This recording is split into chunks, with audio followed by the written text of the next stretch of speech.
सूरज हुआ अस्त और मजदूर हुआ मस्त। शाम के 6 बजते ही कारीगर, मजदूर और कुली का काम करने वाली मजदूरी ने अपने हाथ पैर धोने लगी। मजदूर तसला, बाल्टी व फावड़ा उठाकर समेटने लगे। मुंह लगी कुछ मजदूरी ने ठेकेदार की मोटरसाइकिल के आसपास मधुमक्खियों की तरह मंडराने लगी। राजू ठेकेदार नखरे से भरी उनकी अदाओं को देख रहा था और शिकायत भरी मनुहारों को सुन रहा था। गुरुवार के दिन स्थानीय बाजार लगने के चलते कारीगरों को मजदूरी मिलती थी, लेकिन मजदूरी के मुताबिक मजदूर बाजार के दिन से पहले भी ठेकेदार से पैसे मांग लेते थे। कमला ठेकेदार से पैसे मांग रही थी और वह आनाकानी कर रहा था। दूसरी कूली मजदूरी ने भी तकादा करने लगी थी, लेकिन राजू का ध्यान तो अपनी मोटरसाइकिल के शीशे पर था, जिसमें उसे एक नई मजदूरिन का चेहरा दिखाई दे रहा था। बेला नाम की यह मजदूरिन 4-5 दिन से ही काम पर आ रही थी। सांवला रंग, तीखे नैन नक्श और गदराई देह वाली बेला राजू को गजब की हसीन लगी थी। राजू का ठेकेदारी 3-4 जगहों पर चल रहा था, इसलिए वह शाम को इधर ही आया करता था। जब उसने पहली बार बेला को देखा तो बरबस उसके मुंह से निकला था, यह हीरा इस कोयले के ढेर में कहां से आया। राजू ने एडवांस मांगने वाले को 50-50 रुपए दिए।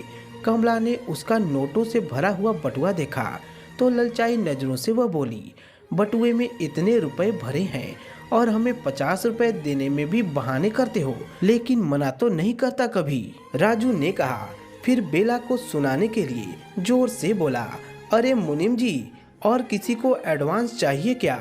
लेकिन बेला ने तो जैसे कुछ सुना ही नहीं था। तब राजू ने उसकी ओर देखकर कहा, तुझे चाहिए क्या? 150 रुपए? मैं तो परसों पूरे 350 रुपए लूंगी। बेला ने डोतुक बात कही और तसला उठाकर चली गई। वह राजू की ललचाई आंखों को भांप गई थी।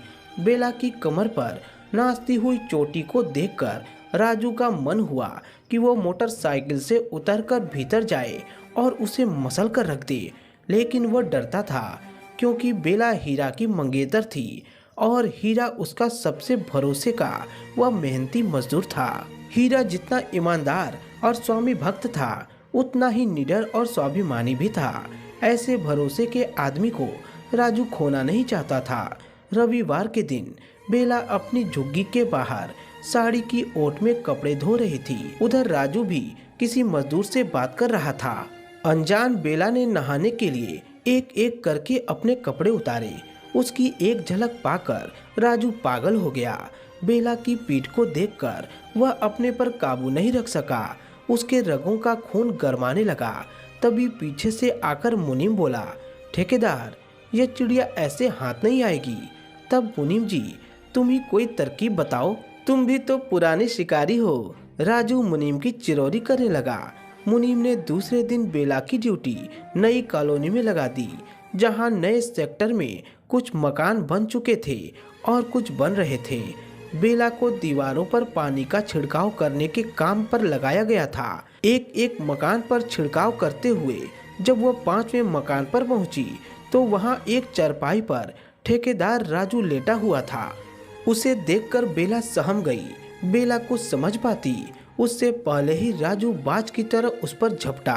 राजू ने बेला के मुंह को दबाकर उसे चारपाई पर डाल दिया। अपनी इच्छा पूरी करके राजू बेशर्मी से हंसने लगा और बेबस बेला अभी तक सहमी हुई थी। वह तन और मन की पीड़ा से अभी छूट नहीं पाई थी। अपने आप को संभालते हुए उसकी आंखों से आंसू बह निकले। उसकी ओर 100 रुपए का नोट फेंककर राजू बोला, रख लो मेरी जान, काम आएगा। ठेकेदार राजू की मुराद पूरी हो गई। वह बहुत खुश था। उसने मुनीम को भी खुश होकर 50 रुपए दिए। मुनीम ने कहा, ठेकेदार जी, अगर बेला ने हीरा से कह दिया तो गजब हो जाएगा। अरे मुनीम, तू तो बेकार में डरता है। बेला उससे कुछ नहीं कहेगी। दिन भर सिर पर तसला ढोती है, तब कहीं जाकर 50 रुपए मिलते हैं। मैंने तो उसे 100 रुपए दिए हैं, क्या बिगड़ा है उसका? मुनीम ने कहा, पर बेला दूसरे तरह की औरत है। अरे सब औरतें एक जैसी होती हैं, राजू ने लापरवाही से कहा। दूसरे दिन बेला काम पर आई तो राजू का बाकी शक भी जाता रहा। उसने एकांत पाकर पूछा, बेला, तू खुश तो है ना? बेला कुछ बोलने के बजाय मुस्कुराकर रह गई। राजू की बाँछें खिल गईं। उसने बेला का हाथ पकड़कर अपनी ओर खींचा तो बेला बोली, आज नहीं कल, मेरी बात का भरोसा रखो। राजू बहुत खुश हुआ। बेला जैसी सुंदरी अपनी इच्छा से कल का वादा कर रही थी, उसने फिर जोर जबरदस्ती करना ठीक नहीं समझा। कल के सुहाने सपने संजोए राजू घर आया। उसकी बीवी राधा खड़ी थी। उसकी आंखें सूजी हुई थीं, जैसे वह काफी देर तक रो रही हो। राजू का माथा ठनका। उसने पूछा, क्या हुआ? कुछ नहीं, राधा का स्वर बुझा हुआ था। कोई बुरी खबर आई है क्या? नहीं, हीरा आया था। हीरा का नाम सुनते ही ठेकेदार राजू चौंक पड़ा। उसने पूछा, क्यों आया था? यह नोट और कंघा दे गया है। ठेकेदार सहम गया। उसने कहा, अरे हाँ, यह कंघा गिर गया था, लेकिन यह नोट तुम्हारे पास कैसे आया? उसकी बीवी ने बताया, तुमने बेला को दिया था ना? हाँ, उसने मजदूरी के मांगे थे। पर हीरा तुम्हें क्यों दे गया? ठेकेदार ने हैरानी से पूछा। कुछ देर राधा चुप रही, फिर बोली, मुझे भी वो मजदूरी दे गया। तो दोस्तों, आपका क्या कहना है इस कहानी के बारे में? कमेंट करके हमें जरूर बताएं।